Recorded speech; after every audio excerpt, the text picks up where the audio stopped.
শ্বশুর বাড়ির মানুষের সাথে হাত মিলিয়ে মুখে মুখে লাগাইয়া প্রতিবেশী কথা শোনাতে পারে, কিন্তু নিজের কাজ নেই কেউ করে দিতে পারে না। এই যে যত কষ্টই হোক, নিজে যদি না খাইয়া থাকেন তারপরেও কেউ জিজ্ঞাসা করবে না তুমি কি খাইছো নাকি। কিন্তু আমার এই যে রান্না না করতে পারলে নিজের পেটের ভিতরে খানাও যাইবো না, কিন্তু কষ্ট করে আমি নিজে এখন রান্না করতেছি, এটা কেউ চোখে পড়বে না। শুধু চোখে পড়বে একটু শোয়া, একটু ঘুমানো, ওই জিনিসটা সবার চোখে পড়বে। আর এটা নিয়ে সবাই গান আলোচনা করতে পারবো, চারটা পাঁচটা কথা শোনাইতে পারবো বউদেরকে।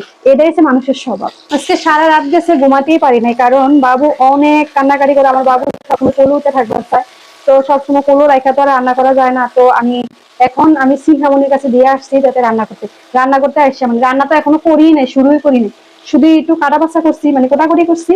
তাতে ওর কাছে 3বার আমি যাইতে হয়েছে, কারণ ওই একদমই থাকবাছে না, সারাক্ষণ খুলে থাকে। কি করবো জানি না, বাচ্চা ফিরে কিভাবে যে কত কষ্ট করে রান্না করি শুধু আমিই জানি। বিশ্বাস করুন, কোনো মেয়ে যদি জানতে পারতো যাতে হচ্ছে ভাতের এত দাম, তাহলে কোনো মেয়ে শ্বশুরে যাওয়ার আগে বাবা মার ঘরে আগে ভাতের দাম কত ওইটা বুঝে শুনে তারপরে যাইতো। কারণ শ্বশুর বাড়িতে যাওয়ার পরে বুঝতে পারে যাতে হচ্ছে ভাতের কত দাম, ক্ষুধার্ত জিনিসটা কতটা কষ্টকর। কোনো মেয়ে বাবার বাড়িতে থাকতে ক্ষুধার্ত জিনিসটা কষ্টটাই বুঝতে পারে না।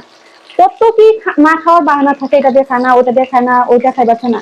কিন্তু শ্বশুর বাড়িতে যাইয়া একটা গরু যেভাবে খানা খায় ওইভাবে সবকিছু খানা শিখতে হয়। নয়তো শাশুড়ি মার অনেক অভিযোগ থাকে, যাতে তুই এটা খায় না, ওইটা খায় না, নবাব দাদা এসে বসছে, জমিদারের ঝিয়ে এসে বসছে, অনেক ধরনের কথা শুনতে হয়। কিন্তু বাবার ঘরে ওই কথাটা শুনতে হয় না। মা কোনো কিছু না বলে মেয়ে যেটা যে খাইবার চায় সেটাই দেয়। এটা হচ্ছে মা। ভাতের যে কত দাম সেটা শ্বশুর বাড়িতে যাওয়ার পরে বুঝতে পারে একটা মেয়ে, তার আগে কখনোই বুঝতে পারে না। মা তো মাই হয়, মায়ের মতন কোনো শাশুড়ি হয় না। কারণ শাশুড়ি যদি মায়ের মতনই হতো, কোনো ছেলে দ্বিতীয় বিয়ে করা লাগতো না। আজকালের মারাই কুপরামর্শ দেয় ছেলেদেরকে, এই এই বউ ভালো না, অন্যজনকে আনলে ভালো হইবো, এ কালো এ সুন্দর আনলে তোর সংসার ভালো চলবো, তুইও সুখী থাকবি।